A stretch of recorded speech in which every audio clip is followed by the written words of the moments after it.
Your thoughts on investment portfolio allocations, stocks, bonds, alternatives. How do you achieve sustainable income and at what level of risk? You know, Chris, one of the core things that many people think about first is asset allocation. But I would argue the first thing to think about is how do I build an income floor to take care of my basic expenses for at least part of my retirement period? And then move on to looking at the portfolio aspects. In distribution planning, it's also important to change from thinking about just how much risk I'm taking in my portfolio, but also how much risk am I taking in terms of my income. Well, it's interesting being part of the Retirement Income Industry Association. What becomes clearer and clearer to me every year I come to a conference or we have ongoing dialogues during the year, looking at just investments defined as stocks, bonds, and alternatives, et cetera, it's not the complete picture.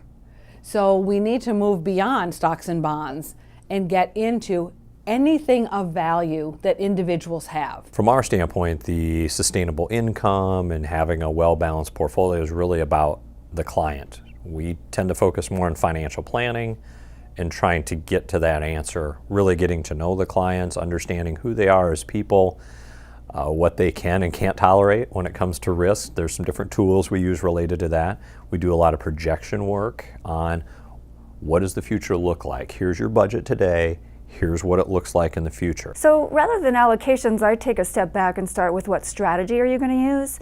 Are you going to use a total return portfolio with systematic withdrawals?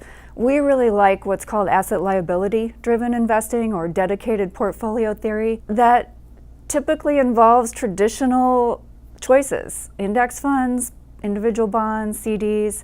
We stay away from alternatives. I don't like the illiquidity. Once people reach 70 and a half, you have required distributions, and having illiquid investments doesn't work as well. Yeah, I think the biggest opportunity for both advisors and for clients is to keep an open mind. The landscape for stocks, the alternative investments, the types of investments, how they're used, changes constantly. And the more people funnel into being pigeonholed into a specific belief system, challenges them from being able to use the things that are available that could be useful.